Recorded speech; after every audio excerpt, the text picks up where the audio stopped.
In this video, we're going to go through 3 questions that Justin Trudeau was asked just before the police turned up. Always, whenever you press record, that always happens. Anyway, let's get started. What a refreshing change. It's good to actually see the mainstream media asking difficult questions to Justin Trudeau, especially after his St Paul's loss. He's his time at the top of the Liberal Party, he's definitely got to be coming to an end. I sort of wish I'd have said Liberal pyramid, because it's like a pyramid scheme, isn't it? Everybody is getting richer, and the guy at the top is the richest.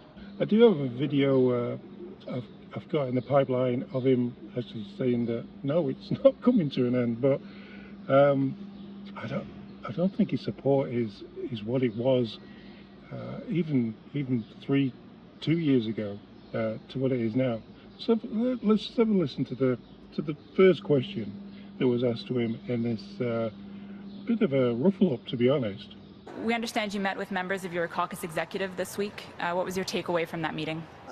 Listen, there are lots of conversations going on about how we make sure we keep working hard to deliver for Canadians. People are facing challenging times, and that's where stepping up on things like dental care, on more spaces in childcare, more construction of housing, better delivery of services, including a national school food program, growing the economy with greater investments from around the world in good green jobs and careers. These are the things that we need to continue to focus on as Canadians are facing challenging times right now, and we will continue to do that. So we're all big boys and girls around here, and we all know what he's saying. When he says we're trying to work for Canadians, he means he's working for himself and his caucus and for the people around him to keep their jobs and to maybe just try and string this Liberal government along long enough so that everybody gets their pensions. That's what he means by working for Canadians. Let's listen to the second question. Why are you refusing to meet with the National Caucus? Your MPs are calling for an urgent in-person meeting of all MPs. Why are you refusing, and do we interpret from that you don't care what they have to say? Listen, let's be very clear. Last week's by-election loss, not to sugarcoat it, was challenging. Was something we need to take seriously, and we've been engaged in lots of important conversations. I've had lots of calls with different members of caucus from across the country, not just in the GTA, to talk about how we make sure we're continuing our work connecting with Canadians, to make sure we're continuing to deliver for people. There are, as always, a range of perspectives and voices within the Liberal Party, and listening to all those voices and giving them all time to engage is really, really important. And that's what we've been doing. That's what I'm going to continue to do while we stay focused on delivering for Canadians. I think what he's trying to say is he's just going to hide.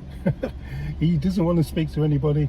He doesn't want anybody to say right to his face, hey, don't you think you should just, move along or stand down maybe? Yeah, he's working for Canadians.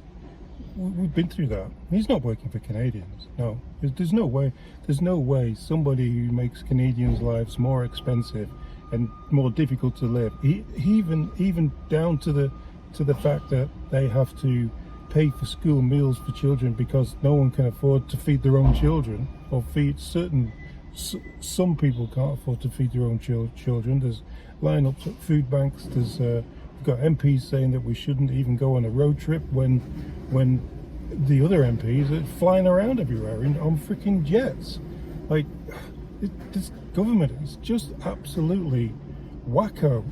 Talking about wacko, we've still got some stickers left. Doing the sticker sheet. If you're interested, Crafty Customs, put it down there. Anyway, let's move on to the third question that was asked. This is the good one. As a follow-up, it doesn't matter whether you're a Liberal or a Conservative in Canada. Voters tend to give Prime Ministers, or have always given Prime Ministers in the last 100+ years, the door after 9 or 10 years. Why do you think you're different? Yeah, there's something about this guy that makes him really, really different.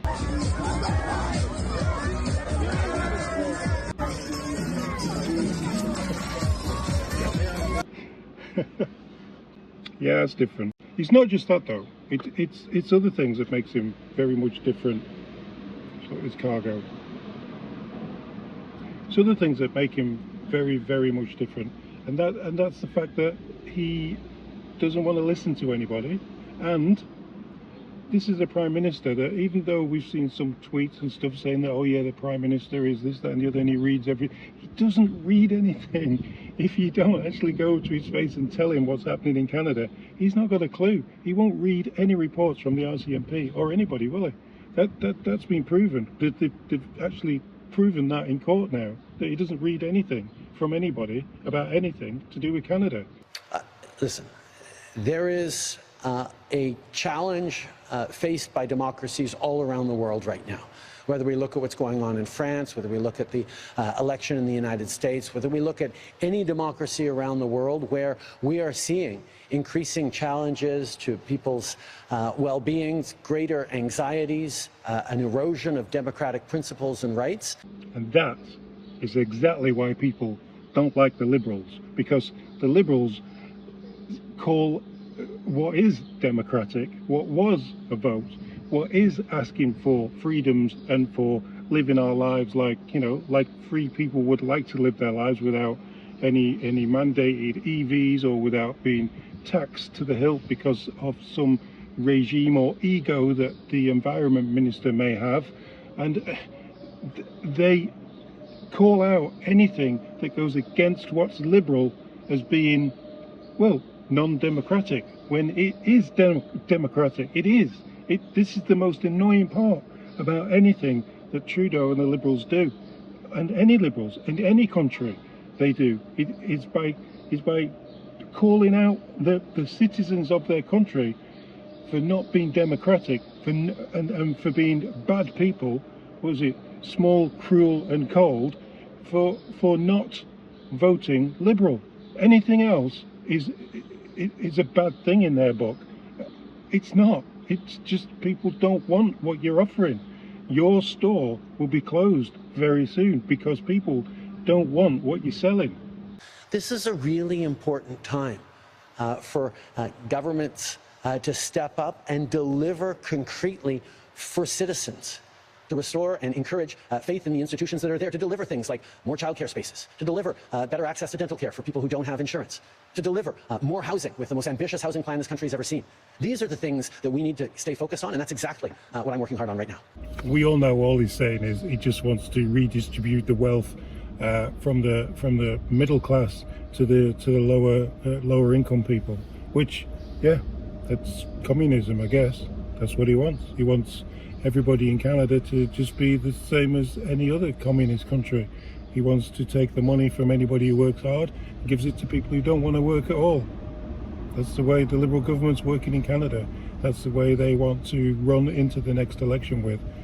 Well, let's face it, we can all see what they're doing. We can all look outside and all look into our own bank accounts and look at our paychecks at the end of the month and look at our mortgages, look at our housing tax, look at what it's costing us at the grocery store, look at what it's costing us at the gas pump, and we can all see that this is not the way to win an election, to actually punish Canadians for just being one of the best countries in the world.